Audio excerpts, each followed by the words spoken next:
Hey y'all, have you ever found yourself escaping your own bed in the middle of the night to get away from your child's Mr. Miyagi wax on, wax off kick? To find yourself on their couch to then find what was not the fruit of the spirit? Stay here. That's what we're talking about. Let's get into it. Well, hey y'all. I am just going to be a little bit honest in this episode. I am not feeling 100%. Like, I don't really feel well, but when duty calls, right? And so allergy season is amongst us during this recording, and it always takes me out. And I won't even say always, like, this wasn't a thing until I moved to the South, and it's been 20 years, but um, it's been getting real as I've gotten a little bit older, and it has taken me out some. Like, and I think also the other thing is too, I'm not in the school setting like I used to be. So my immune system was really built up when I was in the school setting because I was exposed to all of the kid-like germs, and now I'm not. And so I think that may be taking a little bit of a toll, but I digress. I'm not feeling 100%. And so I was like, should I push this episode off until another week so that I can get back to my prime? And I'm like, no, I need to do the thing. Part of me was like, do it just to get it done, right? And like, I think a lot of times, sometimes we do things just to get it done. So I'm just going to be real honest with that. But then another part of me was like, you know what? Actually, what I'm talking about today lends itself right to this same point. Like, in the moments when you just don't feel like you have it all, but you still have to do the thing. That is where it's kind of in that space there. So I'm going to press through and give you my 100% in this episode. But what I want to kind of go into is like, have you ever like just had one of those days that you were just done like at 5? Like, it was your typical routine stuff, but it was a busy day. And so you were done at 5, like ready to clock out, done. And I mean, like, mentally done, but physically you had to keep going until at least 9, or at least till your kid went to bed.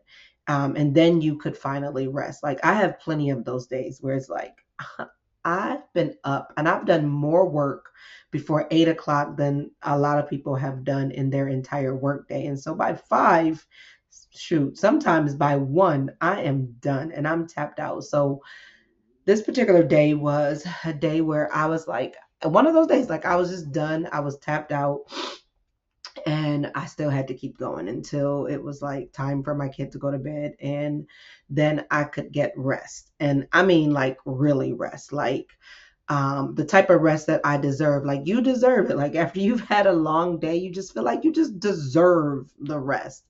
And if you're listening to this, then I'm doing air quotes over deserve, because I think that's just the phenomena about deserving rest. But anyway, and so I'm thinking about like the type of rest where I'm going to bed, and not someone's foot in my hip type of going to bed, not my child breathing directly into my nostrils kind of sleep. I'm talking about actual peace. And so the particular night that comes to mind for this is um, not that type of rest night, right? This wasn't it. And so, dear diary, and in case you haven't caught on, you are the diary. Um, for this, it was 11:32 p.m. and I am being very specific with the time because that is important. Like, it's 11:32 p.m. That is 28 minutes to midnight, 29 minutes to it being the next day. And I just told you that this was a type of day that I was done by midday, and yet I still am going until the next day. And so I'm up and I'm on the couch, but I'm not on the couch because I'm just about to have my own personal Netflix type of chill moment. I came out to the couch. I was in my bed, prepared to have that rest. And I was in my bed in a not so comfy, not so comfy zone in my bed, because there was an unwanted guest who we will call or identify as my child.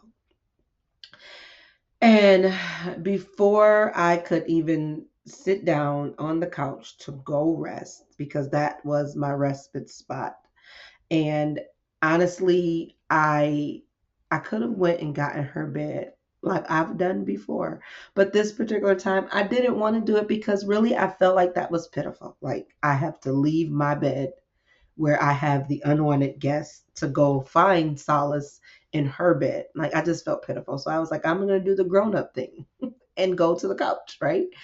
And before I can even sit down and get to the couch to rest, I find dun, dun, dun, dun, a half-eaten apple in the couch. Not on the couch, like it was just left there. It was in the couch. So it was deliberately stuck in the couch, being snuffed. And you might ask, why was I digging in the couch before laying down? Well, first of all, thank God that I did dig in the couch before laying down, because I don't even know how long this apple was there. I don't even know why I was digging in the couch. Like I might have dropped, I don't know, I might have dropped my pen. Maybe I was journaling this moment because I needed to capture the moment. I'm trying to think why did I go to grab the pillow. It might have been like stuck behind the pillow of the couch, and I might have went to adjust the pillow, but nonetheless there was a half-eaten apple in the couch, and that's not where the apple belongs. So while we're talking about why was I digging in the couch to find the apple, is neither here nor there, because I wasn't opening the refrigerator and finding the apple or looking on the counter. I found it in the couch. And I mean, like, come on. I cannot make this up. This cannot be realistic. And in the moment, my raw feelings were like, this can't be real that I am actually supposed to manage, even micromanage every moment. This is flat out ridiculous. Like the only way this apple could have gotten in this couch is me not being quote unquote on my game. Like I was not watching the moment. And you cannot think that it is realistic for you to watch every moment of your child. So I am literally camping out on this couch, and I just wanted sleep. I just wanted rest. I just wanted to be unbothered. And I couldn't get that because now in that unbothered moment, I'm feeling a very unrealistic event like an apple in the couch. And I'm like, this can't be real. You cannot think that it is unrealistic to want to to not want to be around your kid all of the time. Like, and I'm not talking like I need a moment, like a mommy time, because we need those too. But I'm talking about not wanting to be around my kid when I want to rest and sleep. Like, I don't want to do that with her. I want to do that by myself. Like, I know she needs comfort and I know she needs closeness, but what do you do when that time comes at a time that you need space and lots of it? Like, nope. That sometimes comes at a time where it's like yin and yang. What you need is opposite of what she needs, and vice versa.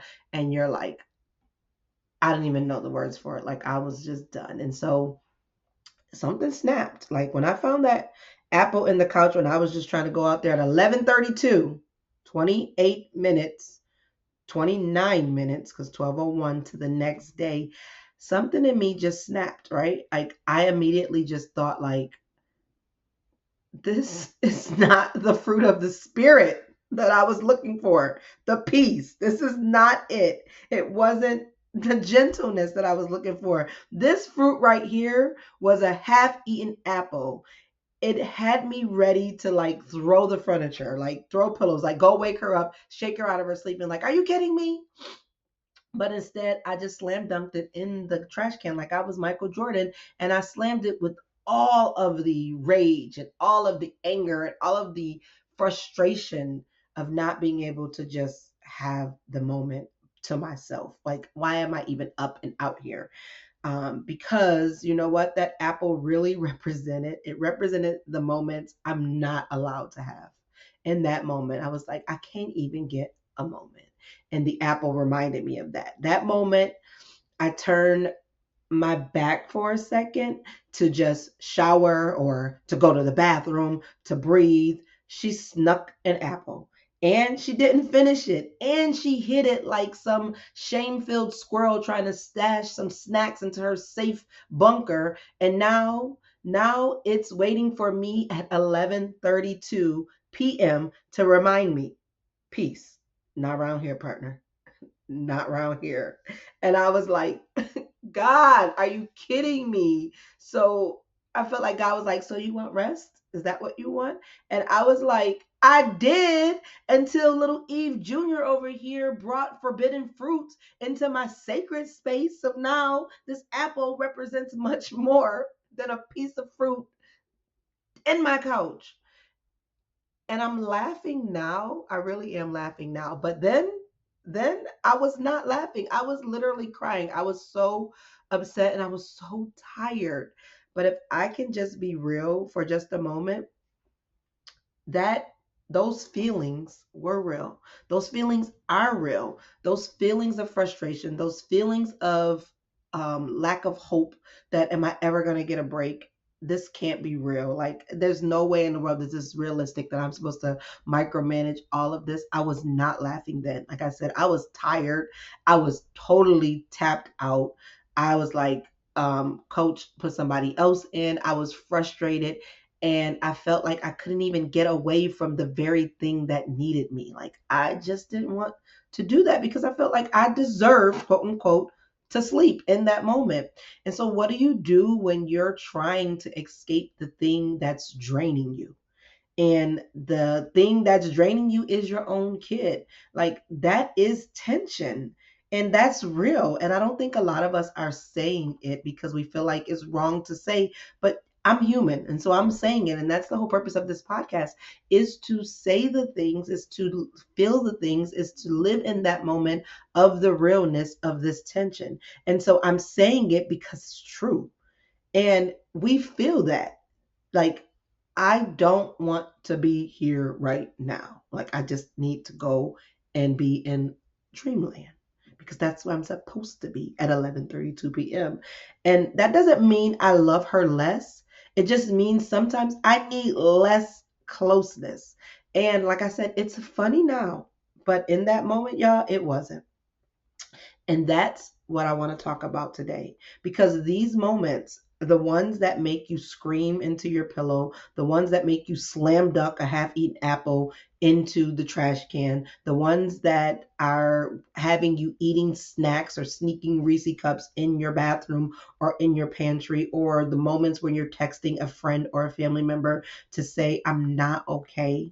These moments become memories too, and not just the good ones. Like, we have these great memories, and we think that memories are always just supposed to be the times that are the birthday parties and the first steps and the honor rolls. But the messy ones, the broken ones, the ones that bring you to the edge of a whisper, help you to know that you're still here. That's what builds you. That moment built me to be able to come to this moment and now laugh about it. And in those moments, I can now laugh after the fact. I can still like sit in this moment and say, I remember when there was a half eaten apple on my couch. I can share those moments with her, not once she gets older, and we can laugh about it. And I can see the humor now. And I can honor the fact that I was doing the best that I could with what I had in that moment and what I had that night, which was very little patience and very little sleep. But yet I was still trying to do the best I could. And honestly, so are you. You're doing the best you could. I heard somebody say something so profound that really resonated with me. Like, it is when you judge yourself, you judge your past moment based on the information that you have in your present moment. It's not fair to you, because you can't decide, you can't say to yourself that I should have, could have, would have. You can't make a decision from your past based on the information that you have right now in your present, because in that past moment, you didn't have the resources of the information that you have in your current moment. So give yourself some grace.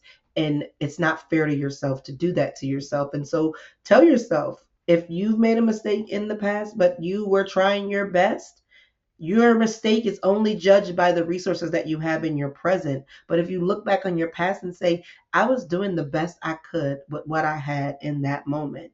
And so I just wanted to be able to just like think about, like,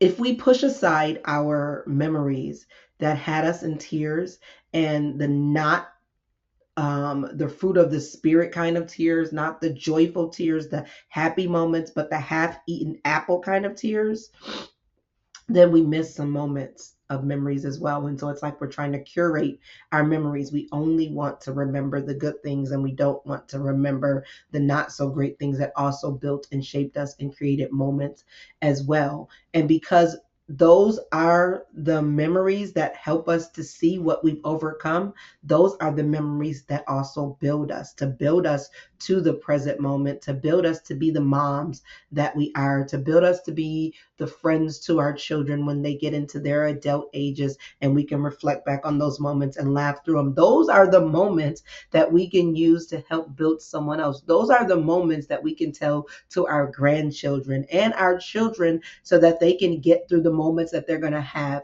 that are the not so fruit of the spirit moments, that are the half eaten apple moments as well.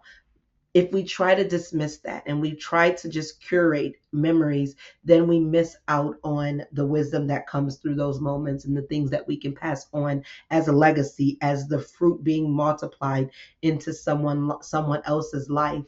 The moment I shared is no longer a crisis. It's now a story. It's that is fruitful and that multiplies with love and joy and peace and even a little bit of patience. And one day you'll laugh. One day you'll look back and you'll say, that was not a fruit of the spirit, either, but it taught me something about patience. And even if you're not feeling all the love and the joy and the peace right now, maybe that's okay. Maybe the fruit you're growing is just slow and quiet. Because remember, fruit doesn't start in full blossom. That half-eaten apple did not start as a apple. It was definitely a seed. It started in the dirt. It started in the grit. It started in the mess. And now that moment has passed, and I saw it, the manure of it all in that moment. But now I can start to see some budding and some whole apples from those seeds. And maybe you just start with taking a breath and living in those moments, in the real feelings, because they are real and they are here and they will pass, and there is purpose in them. But just because they will pass, just because there's purpose in them, doesn't mean you don't live in the moment. Like, feel the feelings, experience the emotions, journal them, talk about them, um, live in them, recognize them as the moments for what they are. And maybe you don't see the revelation in them in that moment, to say this moment is something that is to build me and to give me character. I didn't notice that until after the fact. It wasn't at 11:33 or 11:34 that I recognized that that was a moment that was my dirt moment, that was building seed. It didn't come until after. But I had to sit in that honesty of the moment and the honesty of the feeling. Nobody is happy finding a half-eaten apple in your couch at 11:32 p.m. when you're just trying to get some rest. Nobody. And at 11:45, I was not thinking, this was no. I was still thinking I want to go to sleep, and I was upset because I started thinking, how long was this apple here? Have it accumulated any bugs? Are there ants? And luckily, it wasn't a rotten apple, so it made me kind of think it wasn't there that long. But then I started thinking, where else is there hidden food in this house that I need to go find that she's hidden that could accumulate things? Those are the thoughts that I was thinking. It wasn't until later that I started to think about that it being a moment that was going to develop into the fruit of the spirit that would be multiplied, and shared over, this moment and with others. So be honest how you feel in the moments that you have that are real. That too will become a memory. Cherish every single moment, not just the happy ones, but the ones that are not so happy in the moment as well. All right, that's it. Press through. I certainly did. And bye for now. All right, y'all. Thanks for sitting with me today. Don't forget to subscribe, leave a review, and most importantly, take a deep breath. Honor your truth and let that fruit grow slowly if it needs to. Because, girl, you're still here, and that counts. Until next time, be real, be gentle with yourself, and I'll see you back on the couch. All right, y'all.